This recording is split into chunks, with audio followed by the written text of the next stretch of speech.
Hey everyone, Graham here from the recordingrevolution.com. Have a mixing tip for you on how to get punchier drums in the mix. And I feel like every time I'm mixing drums, that's what I need. I need the drums to not only be there and to hear them, but I need to feel them and I need them to be punchy. And I'm thinking specifically of kick and snare. Those tend to drive most modern music, whether it's hip hop, rock, pop, R&B, country. I mean, the kick and the snare are so important.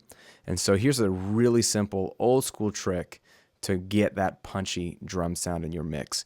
And it's going to help you in a lot of different ways, not just in this application. So I'm in a session here in Pro Tools, but please remember this is applicable in any mixing environment, even live. You don't have to do this just in Pro Tools. And what I have is some drums. If I solo them in this really rockin' part of the chorus, it's sort of like an interlude, and there's acoustic drums, there's a couple of drum samples, and here are the drums by themselves.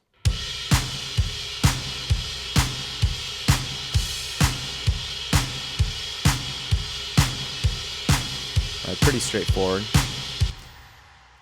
And so I've got, a blend of room mics and overheads and claps that have reverb and kicks, and then triggering a sample kick, and then a couple of snare tracks, and then some sample snares, and some toms, and a hi-hat. A lot of drums, and they've already been mixed together. So I've already kind of got a blend. But here's what they sound like in context of the mix in this section of the song.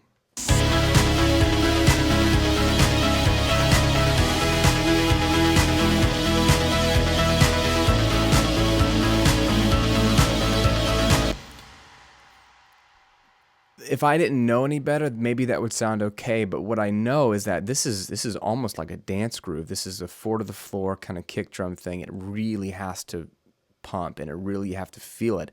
And I hear the drums, but I don't feel the kick drum. I hear the claps kind of for the snare, but I don't feel the snare or the weight of the snare. So typically what you might find yourself doing is just turning everything up. So I've got all my drums in red and then that green track running through this drums bus. Let me just turn that volume of the whole drum group up and show you what that does for us.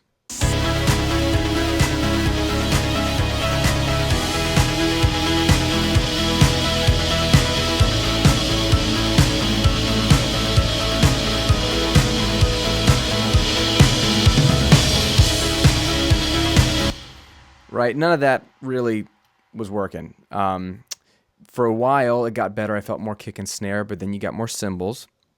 So, of course, you could just turn up the kick drum and the snare drums and leave the overheads where they are. But it just got louder and louder, and then it started to dominate the mix. I don't want to take over the rest of the tracks. There's so much happening with the guitars and synth stuff that need to be thick and present. I just want the drums to punch. So the solution for this is one of my absolute favorite techniques on the planet, and it's parallel compression. And parallel processing is something you can and should experiment with on anything, not just compression. You can use this on distortion, you can use this on EQ, you can use this on just about anything. And what we're going to do is simply keep the drums in the mix the way they are here, which by themselves sounded great, but once the mix started to happen around it, you lost the feel. And then just send a copy of a few key elements like kick and snare to another track where we can really get the punch out of them. So in this case, I'm going to use sends here. On my kick drum, I'm going to use a pre-fader send, which any DAW can do, where you send a copy after the effects. So it's after my already EQ'd and processed kick drum. This is now sending a copy of that pre-fader, meaning whatever I end up doing to the kick drum automation-wise or volume-wise, it's unaffected.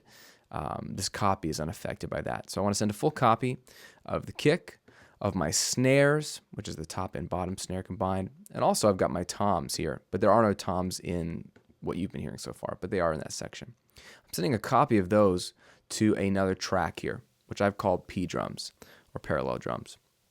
So let's solo the drums, and let's mute the regular drum track. And let's take a listen to just the drums going through that group. So let me go ahead and solo these, except for maybe the claps, because they aren't going through that bus. And here's what it sounds like without any processing. This is just the kick and the snares and the toms going through. my second channel. Nothing crazy, right? So far, they're just a copy. The key is to obviously compress, and in this case, heavily. I've got a bajillion to 1 ratio. I don't know. Within 1176, all the buttons are pressed in. I don't really know what ratio that is anymore, but it's higher than 20 to 1. And a slow attack, fast release. Take a listen to what this sounds like.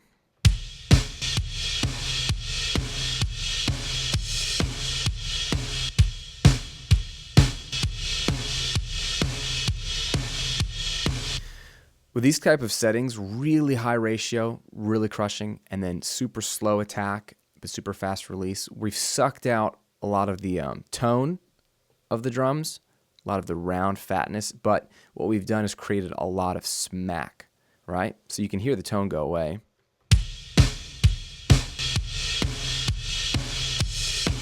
But in exchange, you get smack.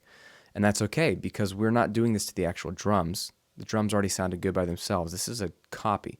So you do some heavy compression, and then in this case, I had a couple of EQ curves that I wanted to add after it. Roll off some of the low end, right? High pass filter. I didn't need anything below 80. And then I put another EQ after that to sort of scoop out some of a mid-range of 150. Take a listen to what this does.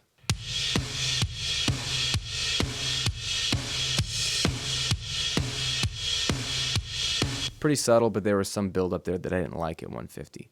So you can, of course, even tailor the sound of the compression with some EQ after the compressor. So what we've got is this really unusable sound, but that's where the smack is, and all we're going to do is blend that smack and that attack in with the natural sounding drum. So take a listen. I'm going to bring it in one at a time.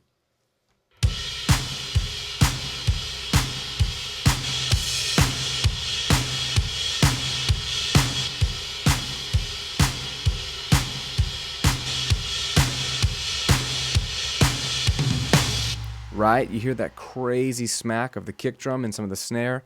It's not overcompressing the cymbals because the cymbals and the overheads are not going through this channel. This is the beauty of parallel processing. So let's just listen to it in context with the mix, because that's what really matters. And I will bring the drums in, the parallel drums in. You'll hear them get punchier, and then I'll mute them, and you'll hear the life disappear. Here we go.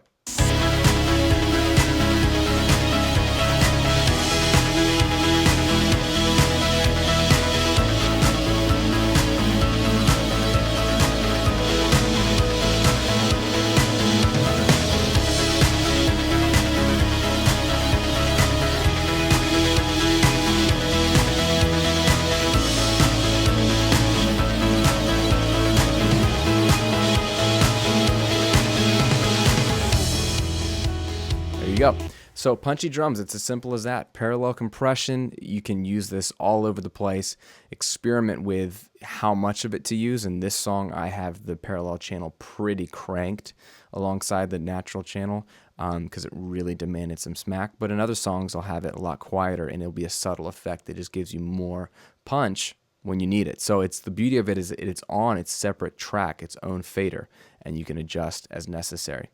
Hope that helps everybody. Again, Graham here from therecordingrevolution.com. Keep making some great music this week. I hope to see you on next week's video. Take care.